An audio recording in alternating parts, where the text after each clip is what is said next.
In the summer of 1964, Brooks Robinson was playing the best baseball of his life. He was 26 years old, a two-time Gold Glove winner, and widely considered the greatest defensive third baseman in baseball history. But on this particular night, he wasn't watching the ball. He was watching Mickey Mantle. The great Yankee center fielder was limping around the bases, his face contorted in pain. And yet, he kept going. Robinson stood at third base, frozen in place, witnessing something he would never forget. What Mantle was dealing with was visible to everyone in the stadium. But what it meant, what it revealed about the human spirit, that only Robinson truly understood. And years later, when someone finally asked him about that night, he said something that changed how people think about baseball forever. Brooks Robinson grew up in Arkansas, the son of a factory worker who taught him that baseball was about heart, not highlight reels. By the time he reached the majors in 1955, he had already developed a reputation as someone who treated every play like it was the most important moment of his life. He was never the biggest player on the field. He was never the fastest. But he was almost always the most prepared, the most focused, the most determined. And he had a gift for observing things that other players missed entirely. He noticed how pitchers held the ball. He noticed how batters shifted their weight before a swing. And he noticed how the great players carried themselves when no one was watching. In 1964, Robinson was in the middle of his prime. He would win his 8th consecutive Gold Glove that season. He would make his 9th All-Star appearance, and he was locked in a pennant race with the team he respected more than any other, the New York Yankees. But something was different about this Yankees team. They had an aging core, players who had dominated baseball for over a decade, now fighting through bodies that were breaking down.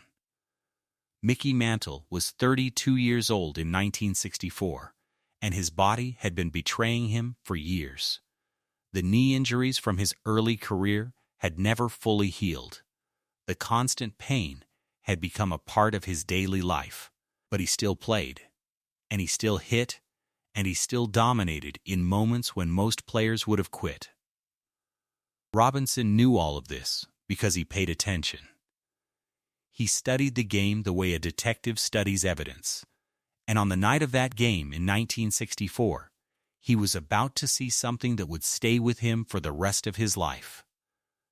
The game started normally enough. Robinson took his position at third base, watching the Yankees lineup cycle through their batting order. When Mantle stepped into the batter's box in the third inning, Robinson studied him with the same intensity he applied to every player.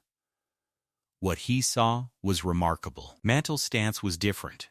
He was favoring his left leg more than Robinson had ever noticed before. The swing was still powerful, still textbook, but there was something else going on beneath the surface. Something was wrong.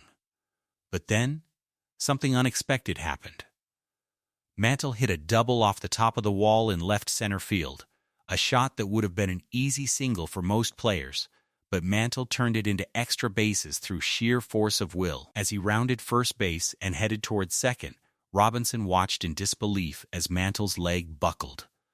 Just for a moment. Just enough to see. But Mantle kept running anyway.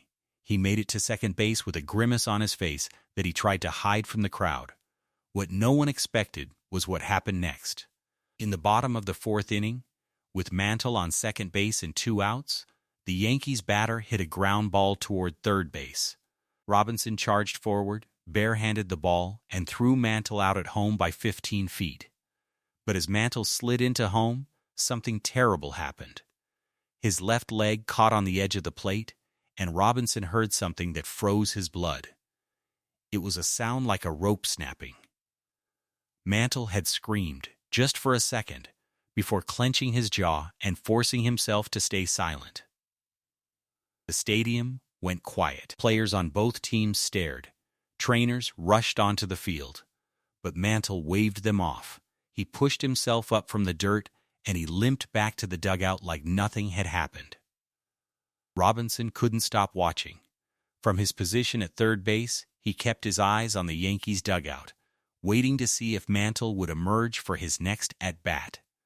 The trainers were working on his leg. The team doctor was examining something Robinson couldn't see from the distance.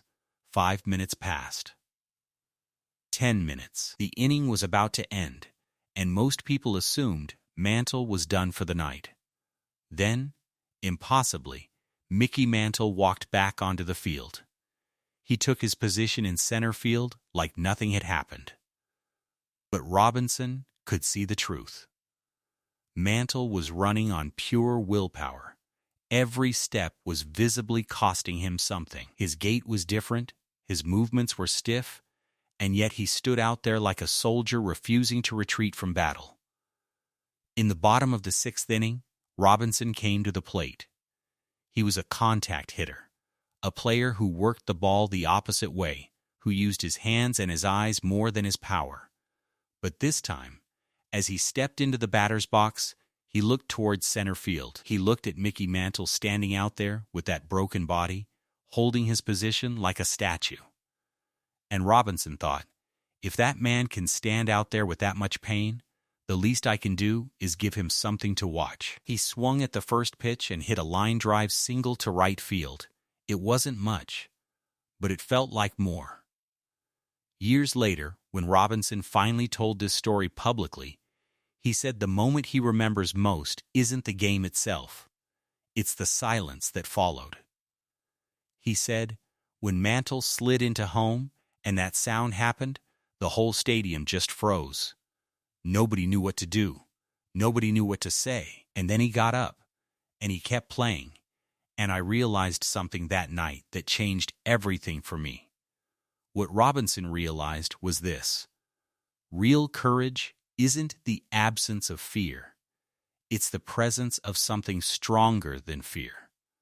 For Mickey Mantle, that something was pride, that something was legacy, that something was a refusal to be remembered as someone who quit. I learned that night, Robinson said, that the game isn't about the body, it's about what drives the body. And Mickey Mantle had something inside him that I never saw in anyone else. He had a fire that refused to go out. Brooks Robinson played baseball for 17 years. He won 16 Gold Gloves, more than any third baseman in history.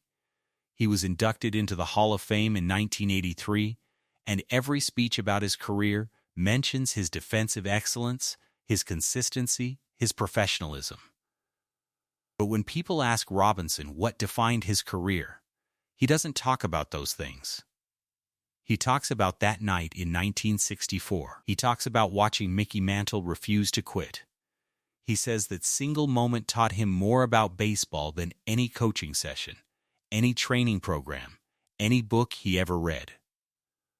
The lesson wasn't about technique or talent or training. The lesson was about heart. It was about what separates good players from great ones, what separates legends from everyone else. Mickey Mantle could barely walk that night, and he chose to play anyway. Not because he had to, not because anyone forced him, but because that was who he was. That was the only way he knew how to live. Brooks Robinson saw it, and he never forgot it. Thank you for watching. If this story moved you, share it with someone who needs to hear it today. And if you want more stories about the legends of baseball and the moments that shaped them, hit subscribe. We'll see you next time. Now here are your AI image prompts for this documentary. 1. Baseball stadium at night in 1964. Warm stadium lights glowing against a dark sky. Dramatic evening atmosphere. 50,000 fans in attendance. Cinematic documentary style. 2. Character present: Brooks Robinson playing third base in 1964. Young athlete in his prime, Baltimore Orioles uniform. Intense, focused expression. Stadium lights illuminating his face. Vintage baseball aesthetic. 3. Character present: Mickey Mantle in pinstripe Yankees uniform in center field, 1964. Standing alone in the vast outfield. Contemplative expression. Stadium lights creating long shadows. Vintage Baseball Atmosphere 4. Baseball diamond viewed from behind home plate, 1964. Batter in the box, fielders in position, night game lighting, vintage aesthetic, documentary recreation 5. Character present, Mickey Mantle stepping into the batter's box in 1964, noticeably favoring his left leg, subtle pain visible in his expression. Yankees uniform, stadium lights bright overhead. Intense focus 6. Character present, Mickey Mantle rounding first base on a double in 1964, his leg visibly buckling as he pushes for second, pain evident on his face, determined expression despite struggle, vintage baseball aesthetic 7. Character present, Mickey Mantle sliding into home plate in 1964, leg catching on the edge of the plate, moment of agony visible on his face, trainers rushing onto the field, stadium crowd watching in stunned silence, dramatic cinematic recreation, empty baseball field at night, sudden silence implied in the atmosphere. Stadium lights creating dramatic shadows across the grass, frozen moment feeling, 1960s aesthetic 9. Character present, Mickey Mantle pushing himself up from home plate after sliding, grim determination on his face, visibly injured but refusing to stay down. 1964 World Series atmosphere, emotional moment 10. Character present, Mickey Mantle limping toward the Yankees dugout after being injured, teammates watching with concern, team trainers waiting, pain clearly visible in every step, vintage 1960s baseball atmosphere 11. Yankees dugout in 1964, trainers working on an injured player, team doctor examining leg, teammates watching anxiously, tense dramatic atmosphere, vintage baseball aesthetic 12. Baseball stadium empty mid-game, only the field visible with players in position, sudden quiet atmosphere, stadium lights creating dramatic contrast, frozen moment feeling 13. Character present, Mickey Mantle walking back onto the field from the dugout in 1964, visibly limping but standing tall, taking his position in center field, determined expression, vintage baseball moment 14. Baseball field from above at night, center fielder visible in position despite visible injury, dramatic stadium lighting, 1964 era aesthetic, documentary recreation 15.